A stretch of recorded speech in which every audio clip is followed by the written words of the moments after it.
জুনের 10 তারিখ মিরন জিল্লায় উচ্ছেদ চালায় ঢাকা দক্ষিণ সিটি কর্পোরেশন। এরপর হরিজন সম্প্রদায়ের এমন মানবেতর ছবি সামাজিক যোগাযোগ মাধ্যম থেকে শুরু করে গণমাধ্যমে উঠে আসে।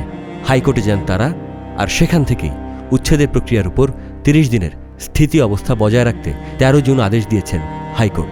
আগামী 21 জুলাই এ বিষয়ে পরবর্তী শুনানির দিন নির্ধারণ করা হয়েছে।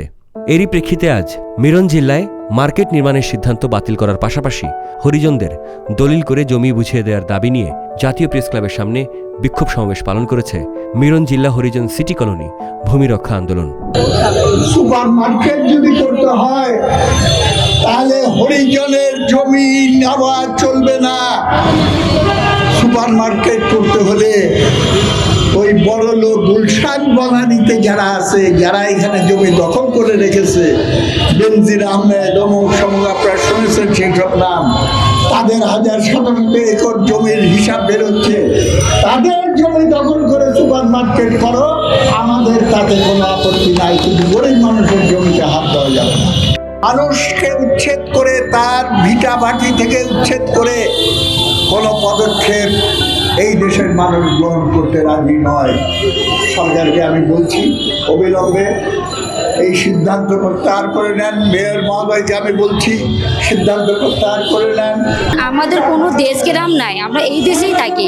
আমাদের আইডি কার্ড, আমাদের পাসপোর্ট সবগুলোতে এই স্থায়ী ঠিকানা দেওয়া হচ্ছে।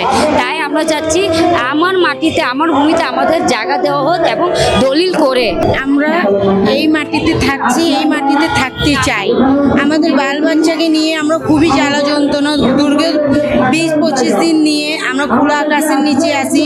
আমাদের কোনো চাওয়া পাওয়ার দাবি আমরা পাচ্ছি না। আমরা দাবি চাই আমাদের মাটি, না কোনো শপিং মল চাই, না কোনো কাঁচা বাজার চাই। আমাদের মাটি, আমরা নিজের দিকে থাকবো। একই দাবি নিয়ে বৃহস্পতিবার হাইকোর্টের সামনে মানববন্ধন করবেন বলে জানিয়েছেন হরিজন সম্প্রদায়ের মানুষজন। উচ্ছেদের প্রথম দিনই ভীত হয়ে হৃদরোগে আক্রান্ত হয়ে মৃত্যু হয় লক্ষ্মী রানীর। একইভাবে মৃত্যুর কোলে ঢলে পড়েন ভবন দাস।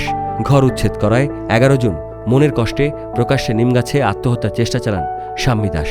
উচ্ছেদ ঠেকাতে ইউনিফর্ম পড়ুয়া শিক্ষার্থীরা বসে পড়েন বুলডোজারের সামনে। কান্নারত হরিজনদের ছবি ছড়িয়ে পড়ে সোশ্যাল মিডিয়ায়।